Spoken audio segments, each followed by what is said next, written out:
তাহলে আপনি হবেন ইব্রাহিমী চেতনায় লালনকারী একজন কুরবানি দাতা।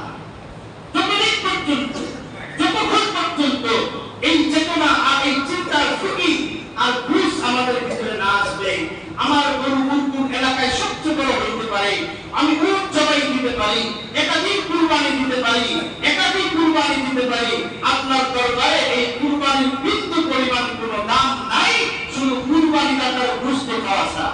নাউজুবিল্লাহ বলেন। তো ভাই, আমরা তো গরু দেখেছি না, লাল না কালা, সাদা না মোটা, চিকন না, পুরুষ না মহিলা, ষাঁড় না গাভী, ছাগল না গরু, উট না দুম্বা, আল্লাহ এগুলা দেখেন। আল্লাহ দেখেন কি? আল্লাহ কি দেখেন? আল্লাহ কি দেখেন? আল্লাহ কি দেখেন?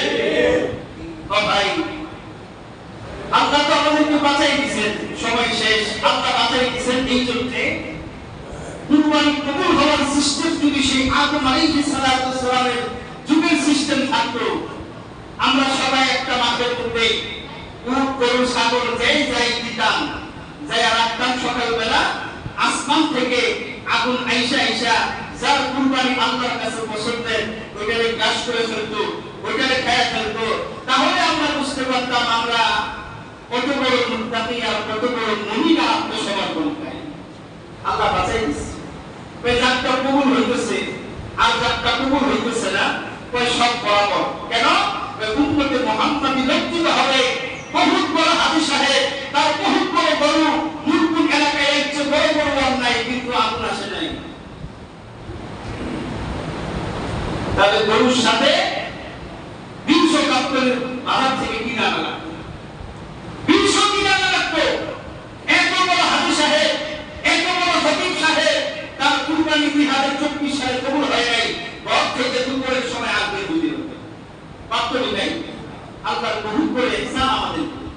এই জন্য আল্লাহ বলেছেন, বান্দারে লাইয়ানা আল্লাহ নুকুহা ওয়ালা দিমাহুহা, উসতু কর, গরু কর, সাদা কর, ভূমি কর, নেহারি কর, পাও কর, আমি শুধু দেখবো কর, অন্না কর।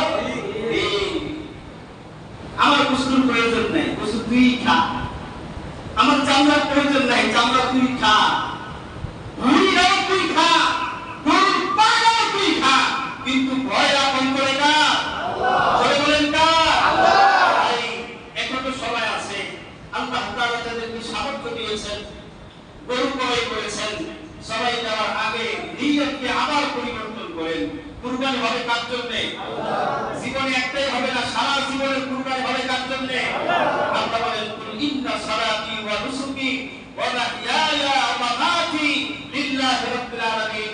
বান্দারে, তোর নামাজ তোর জীবনের এক কুরবানি, তোর সিয়াম তোর জীবনের এক কুরবানি, তোর গরু তোর জীবনের এক কুরবানি, তোর ঈমানি পরীক্ষা তোর জীবনে শত শত ইব্রাহিম আর ইসমাঈলের মতো আসতে পারে।